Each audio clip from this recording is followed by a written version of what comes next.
Welcome to this month's episode of Moms on the Move. This is a series designed by and produced by Houston moms to introduce you to some of the incredible moms in the greater Houston community who are doing amazing things, and they're doing it all while they're juggling being a mom. I'm Brandi Smith. I'm a contributor for Houston Moms, and I'm filling in this week for co-owner Megan Clanahan. I want to get right to our guest this week, the Director of Strategic Communications for the Houston Livestock Show and Rodeo, Danielle Grossman. Danielle, thank you so much for joining us today. I am so excited to chat with you. Thanks for having me. See, I know Danielle because we were both former TV news reporters. When did you make the transition to this role? So, as many people in news know, it's a grind. It's challenging. You work crazy hours. And so during COVID, my mom was really sick, and I was like, oh, I want to have a family. Those conversations were happening. And so I think for a lot of people, the pandemic changed people's paths in life, or they, started thinking about their priorities. And so I decided to dabble into PR and see if there was another outlet for me. And so that was the start in 2020 of me leaving news a little bit. I did end up working for the Channel 2 in Houston for a little bit to see if I truly wanted to leave. It was like my last ditch effort. It did solidify my decision to leave the industry. I was ready for some more balance in life. And so now I'm thankful to an extent I have balance here at the rodeo. To an extent, because we are talking about your busy season right now. Rodeo is getting started. What does your life look like when we only think about going to rodeo like 1 to 2 times, maybe more throughout, but you're there every day, all day. And you know what's funny, Brandi? People are always like, oh, you must be getting busy, or, oh, do you have a full-time job or part-time job? And it drives me nuts because this event is the largest in the nation. It takes all year to plan. So yes, we do have some ebb and flow with it, but starting in like December and January, we are 300 miles a minute, right? And so I'm working nonstop all the way through rodeo. So once rodeo starts, like the week before barbecue, I actually move into a hotel next door. And so I'm staying in a hotel for about 30, 35 days straight. And my day, what it looks like is I usually wake up around like 6:30 in the morning, 7 o'clock, get ready. And then I get to the grounds at Energy Park between 8 and 8:45, depending on what happened the night before. And then I start my day. We have all kinds of different things that we're keeping track of, making sure the media is accommodated, making sure things are where they're supposed to be, people are doing what they're supposed to do, all of those things, and making sure if there's a crisis, we can handle it. And so it's a very long day. I work all day. I don't leave the grounds until after the concert each night. And so I'm here on the grounds until around 11:30, and then I go back to the hotel. I wash off the day, go to bed, and it's Groundhog Day the next day. So it is a grind. It's a lot of work, but it's fun in a way, As a mom, how important is it to have a strong support network during that period? Yeah, this is the most challenging job as a mom. I know other fields are also very challenging, but I work with some other moms, and we constantly connect about how we handle things and day to day and vent to each other and talk about ways we're connecting at home and disconnecting from work because it's really hard. But during rodeo itself, it's really challenging, right? I'm away from my kids. It's heartbreaking. It's really upsetting, especially because they're young. I have 2 little ones.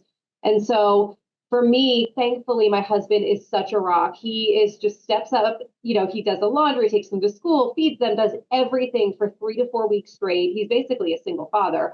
And so, he has his parents that come in and help. My dad will come in and help it occasionally, but he truly is fantastic. And he'll bring my kids to me once or twice a week so I can see them, which is really important. But having a partner who is supportive, and if you don't have a partner, leaning on your family and friends to help you out, because even just myself working with other moms, just venting about it, showing each other photos, talking through what we're going through, it really helps because it's really hard to compare to people who don't have a family, right, that are going through this, because this is all they, before you have kids, your work kind of is your life sometimes, especially in news, as we know, Brandi. So, stepping outside of news, it was just an adjustment being away from them for so long. I can't imagine not wanting to see photos of your girls because they are precious. Have they fallen in love with rodeo as they've been immersed in it right along with you?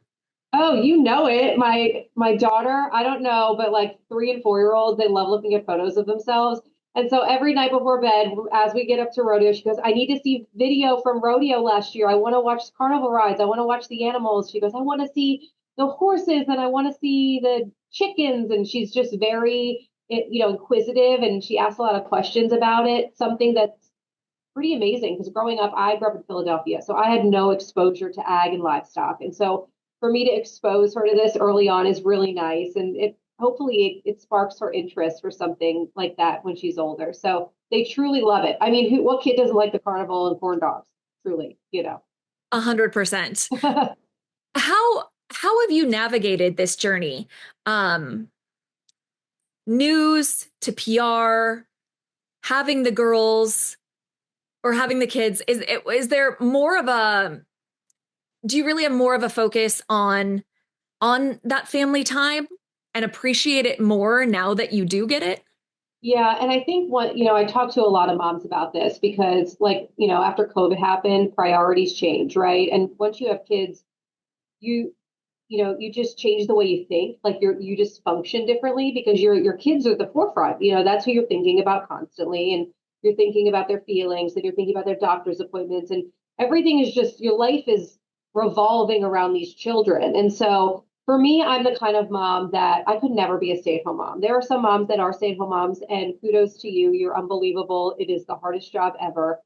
But for me, stepping away a little bit, every time I step back into that role as mom, I am more present. I focus more. I get more quality time with them because I know it's not, every day, all day I spend with them. It's very short. It's short periods of time. And so I find that when I go home at the end of the day, I'm focused and I'm present, and they recognize that I'm giving them that quality time, and it's really meaningful to have that. Although when they were younger, I have to say I had a little bit of depression. I wanted to be with them all the time because that first year or two of life, as we all know as moms, goes so fast. I mean, at the blink of an eye. And so I knew that it was going fast with my second, and me being away from her was really challenging because I knew I was going to miss a lot. And especially, she's 1.5 now. So last year she was only 4 or 5 months old. And I was like, it was a really sad time for me because I was like, I'm missing a month of her life, but a month in a baby's life, they can change so much. And so it was pretty tough for me, but I used that time to focus on me and making sure that I still found myself, because I know when we become moms, we feel like we lose part of ourselves, whether it's like we're gaining weight, trying to lose weight, or whether we're trying to find what makes us tick or makes us happy. And so I tried to pivot with my mindset and be like, okay, this is happening no matter what. I need to focus on me. And then when I'm back with them again, I can focus on them. So, try to change that mindset and have some really positive self-talk has really helped me through it. And also other moms that have been going through the same thing and talking to each other, like, give yourself grace, right? Use this as a time for yourself, and then you can focus on your family. So it's a combination of having that, support system, having, everyone around you to help you feel a little bit better, and also talking to yourself kindly, which has been really hard, especially working in news. We're constantly judged for how we look, which is really challenging as a woman and a mom. That is such good advice. When you carve out time for yourself, when you're not living on the rodeo grounds, what does that look like for you? Is there anything you do to just relax and kind of reclaim time for Danielle? So aside from rodeo, like right now, for an example, I live in the Woodlands, Brandi, and I work at NRG, and that is a very far commute. And I was not fully prepared when I moved to Houston of how far that is in Houston time, right? People, there's not that many great drivers in Houston. I don't, not to knock on everyone, but it takes me like an hour and a half to get to work and 2 hours to get home. And that's long. That's a Wow. long commute. It quite frankly sucks, right? It's not fun. And so, for me, like, moving my body is something so important to me just because I sit so much. So I'm spending 3 to 4 hours a day in a car, and then I'm sitting at my desk. And this is, outside of the 20, 30 days of rodeo, right? So I have to make sure that even if it sucks, I get myself up at 4:45, 5 o'clock in the morning and go work out at least twice a week during the week, because it gets my mind in a better place. I know that I'm moving my body. I feel better. I'm not lethargic. I sleep better. And I mean, quite frankly, getting up that early is no fun. But if you have kids, you understand like there's no other time. Unless you want to go after bedtime at like 9 o'clock, and who wants to do that? No one. So I've learned to force myself to make it part of my time, my me time. I sit in the sauna for 20 minutes and I just have a Zen moment, and just make sure I'm moving my body. It's really important because hobbies aren't really a thing when you're a parent, at least for the first 4 to 5 years, I would say. There's no time for that. So my hobby right now is just making sure that I have time to work out, which is important. I remember that time. My girls now are 17 and 18. So they've evolved past the like always wanting mommy face to like, actually the 18-year-old, I should clarify, the 18-year-old is coming back around. Oh, Now, I love now she that. wants to hear from me, but the 17 is very much like, you're not cool, mom. I will Oh, do my own thing. I'll come down when I need food or money or whatever. But I'm not ready for it. I'm not ready for those years. I'm not right now. My 4-year-old is doing that. She goes, Mommy, you're not my best friend. I was like, you take that back. knife to the Take that heart. back. I know. I don't take it seriously, but like taught kids for, especially that age. But my husband and I laugh, Brandi, because we're like, this is just a glimpse into the teenager tween years that we're about to experience. And how far apart are your girls? They're 2.5 years apart. So the little one's a year and a half, and the old one's almost turning 4. That's a good space. We collectively, me and my partner, have 4 girls who right now are 16, 17, 18, and 18. So we like really, really dove in head first. We've got 2 off at college. One's looking at college. One just finished the college application process. So we're like in such a different mindset. But talking to you about that, like I remember those years. They're Yeah. so fun. They're exploring. I can't imagine what it's like in your role to explore the rodeo grounds with them because they just see everything in the world with such magic. And it reminds you about that exploration and that feeling. Oh my gosh, I know. And my husband and I were talking about this, how, everything is just so new and exciting for them, no matter what it is. And every like holidays and, just experiences, you want to do these things more often for them and, watch how they experience it because the excitement and the joy is just so sweet. And we were planning Disney next year, and we're like, we can't wait for the young one to be a certain age because I don't want the older one to miss out and not feel the spark and the excitement, right? So it's so awesome when they come to the rodeo because I mean, it's it's like an overload of colors and sights and sounds, and it's a lot of stimulation, but it's very cool. It's very cool to watch, and I love it so much. Every single year we have a countdown that we do for rodeo and the day they're going to come visit, and they have a check, and she makes a checklist of everything she wants to see and do, and it's so awesome.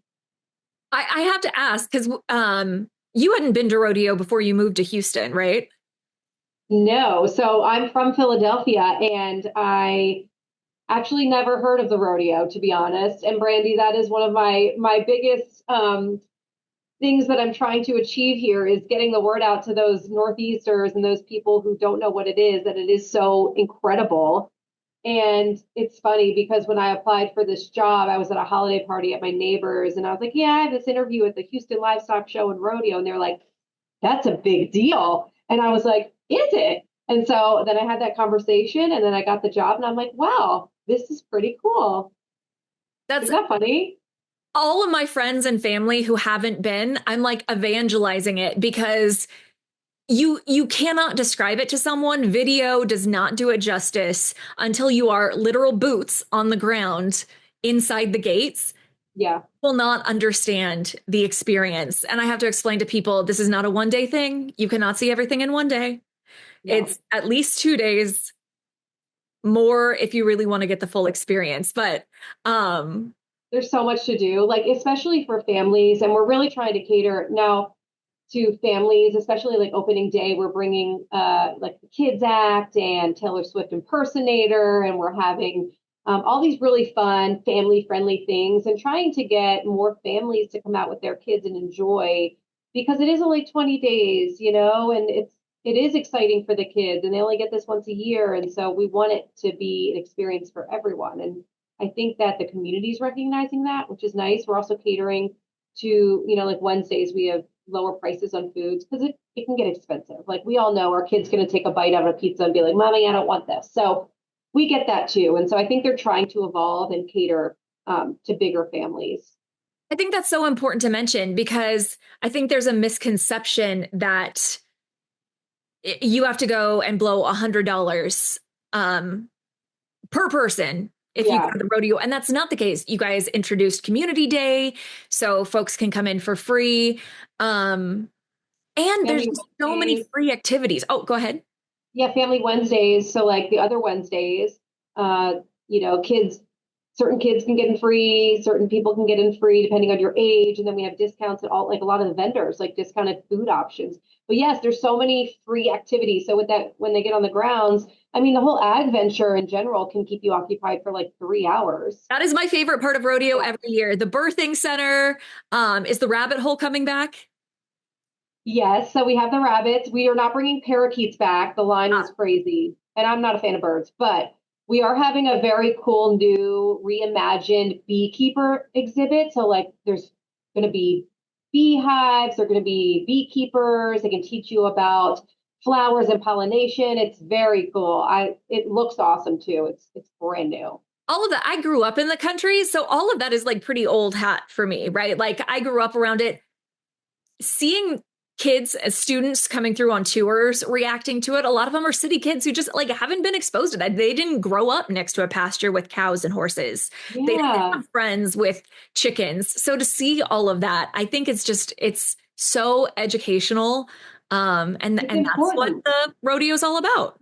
Yeah, it's important, talking about, where your food comes from. I think now a lot of the next generation stuff in their cell phones and tablets, and we have to start thinking about the next generation of who's going to create our food system and who's going to be a part of that and are, keeping us healthy and all of those things. I mean, we have the birthing center. You can watch an animal being born. I mean, this is truly the most educational opportunity about ag and livestock. It's fantastic. I think it's so crucial, and they should have more of that in school, to be honest, in my opinion.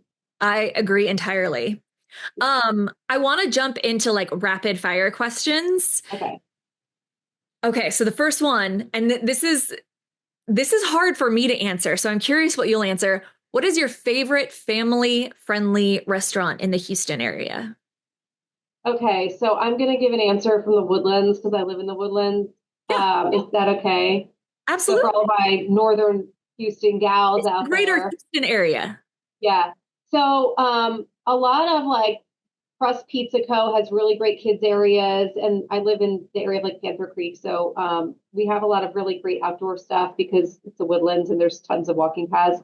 But Sawyer Ice House in Spring is fantastic. It has like an insane back area with turf, and kids can just run and go crazy. I mean, it is, and it's family friendly, and it's a bar, so like you can also enjoy a nice beer, which is nice occasionally.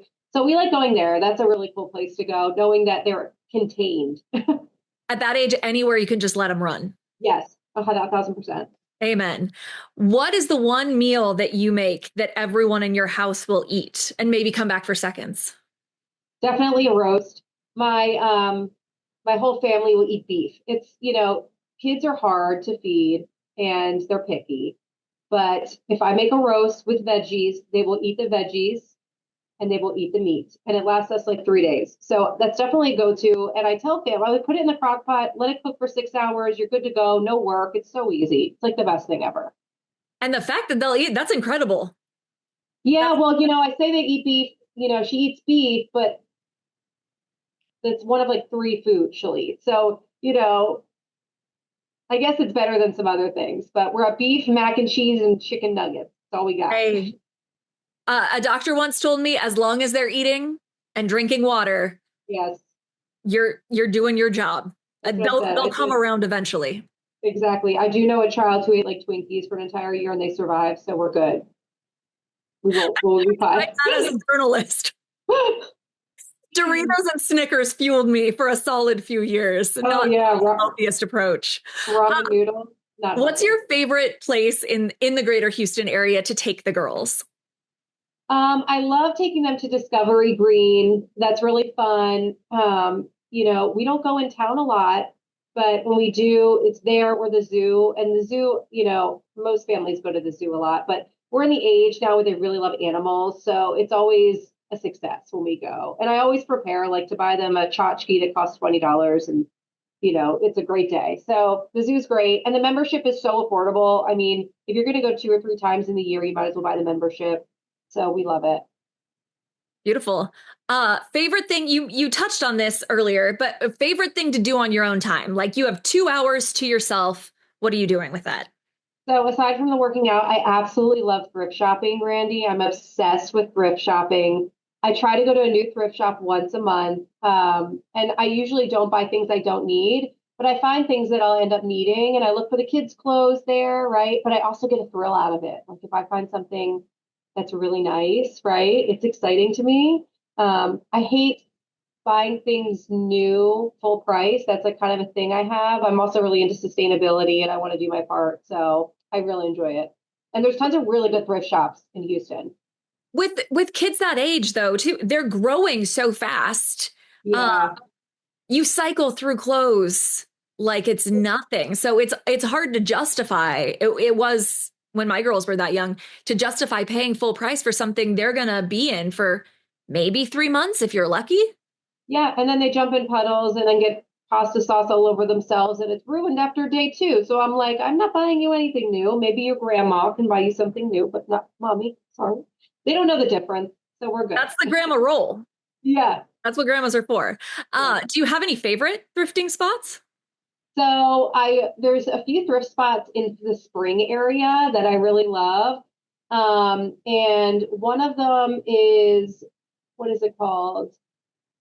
Something borrowed, but it's right off 45 and it's really great. And all the funds go back to like women's shelter. So I really love that because Goodwill, Goodwill's Goodwill, it's there. But I try to like support the other ones that are owned by churches or, some sort of organization that's giving back to our local people. So I try to explore, but there's a lot of good ones in spring. And I know there's good ones in Houston that I have on my list, but I haven't been yet. It is great. One of my 17-year-old's favorite things to do is go thrifting. So we explore a lot too, but I need new places. So I'm Yeah, glad you I'll mentioned send you a list. Final question. What is your favorite thing about being a mom?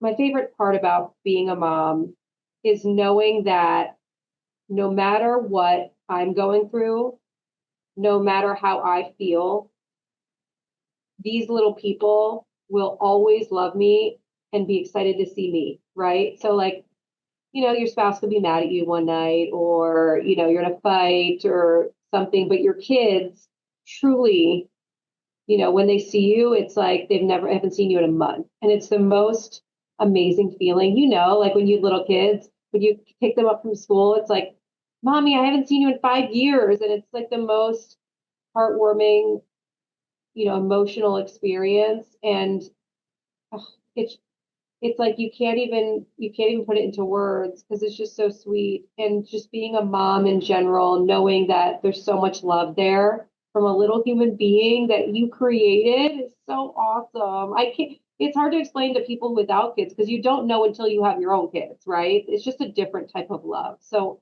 it's just so wonderful.